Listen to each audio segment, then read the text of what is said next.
Hi, I'm Dr. Philip McMillan, and I want to thank you for joining me today. And I've been focused on autoimmunity in COVID 19 since March 2020. That's essentially stating that severe COVID 19 is a viral mediated autoimmune response. That means the body attacks itself through the antibody or the immune system that causes severe disease. The reason why that's so important is because it has implications for many aspects of health, especially after many of the interventions that have been done across the world. So, today I'm going to be updating you about some news. And essentially, this information came to me in a post or a comment on one of my videos. And I thank everybody for making the comments. I do really try and read through them. And one of the comments just this morning said something that I couldn't believe. It said the Senate voted against investigating excess deaths. I said that's not possible. I haven't yet specified which country because this is relevant to all countries across the world, because as yet I haven't seen any country investigating excess deaths. In actual fact, in the United Kingdom, the MP Andrew Bridgen got censored or removed from the party for asking about investigations in terms of excess deaths. We've got a problem here. And what I'm going to quickly link this to is what had happened historically with regards to hypertension. Now, this is just to the side of this discussion that just next week I am planning to do hypertension, COVID 19, and the COVID vaccine. And as usual, I'm looking at all links to autoimmunity to explain what can happen and what can be done to mitigate it. This is a very important condition, as you will see as we go through this talk. If you're interested, click on the link below. It will show you to Eventbrite, and you can register to join me as I record it. So, back to this point. The Australian Senate voted against investigating excess deaths. Let's go into this in a little bit more detail. Where did it come from? Well, you have here, this is the Aussie News. This is news.com from Australia, which is saying thousands more Australians are dying as excess deaths rise. There is concern about the surge in excess deaths, with wild theories are whirling as people demand to know why. Very reasonable. And I wonder what kind of wild theories could have been happening. Because what really could be causing such a significant change in excess deaths, not just in Australia, but across many parts of the Western world? When you look in more detail at the article, they highlight that what are the facts? In 2022, Australians died at a rate not seen since World War II, according to the final mortality data from the Australian Bureau of Statistics. That's very, very significant. Who wouldn't be concerned about that? That sounds actually quite frightening. World War II. That's the association that they had. So, with regards to that, what exactly are the statistics? And again, the link is below for the Australian provisional mortality statistics here. And you can see that this has been updated since, say, January 2023. That's the reference period. It was released in April 2023, the 28th of April 2023.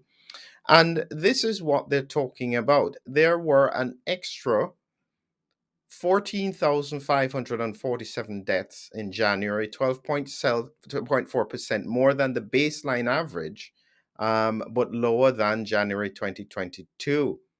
Now, when you look in more detail at it, this is what it looks like. The blue area represents the baseline range. The red line represents the average. This orange line represents 2022. This is excess deaths across Australia. Wow. Now, as far as I remember, Australia was the country that stopped Novak Djokovic because he was unvaccinated. And in effect, they locked down to prevent COVID from getting in the country. They vaccinated up to 85% of the population. I would assume, therefore, that COVID-19 couldn't be a significant problem here. And if it was, well, that's really a problem. But let's take that aside a moment. If it's not COVID-19, what else could be a contributor to excess deaths? A lot of people say lockdowns, but actually, people were far more relaxed, less likely to get knocked over, less stressed than they were. Impacted businesses, but actually, health, people were generally healthy. So, what else could have happened in Australia that could have such an impact on excess mortality that it is technically closest to World War II? Well, there is an elephant in the room. I'll not make any comments, but this is quite a large elephant and one that we really, really need to look at. So, when this was brought in front of the Senate, what happened? And here is the data, and again, the link will be below, the Australian Bureau of Statistics mortality data. So the motion was brought here, and this is the 24th of March, 2023. The Senate acknowledges that there has been a concerning number of excess deaths in Australia in 2021 and 2022, as evidenced by recent all-cause provisional mortality data from the Australian Bureau of Statistics. That's the first thing that they acknowledge. Two, there is a need for further inquiry and scrutiny as to the reasons for these excess deaths, including why dementia and diabetes have been significant increases in recent years. That's really what was put in front of the Senate. They said no. Can you believe that? Think about this. They acknowledge excess mortality. They recognize that it's significant. Diabetes and dementia are significantly increased. And they said no. They don't think they need to investigate it. Let's look more closely at this, because this is remarkable to me. When you look at this, the division of votes, 30 no's, 29 yeses, one majority. If there is anything that is a setup, it has got to be that. Why would 30 people go against it? Exactly one more than the people who are for it that would block this from happening. Now, I can't say necessarily that I've been jumping around looking at conspiracy theories, although sometimes I do. But that definitely appears to be one. What are the chances?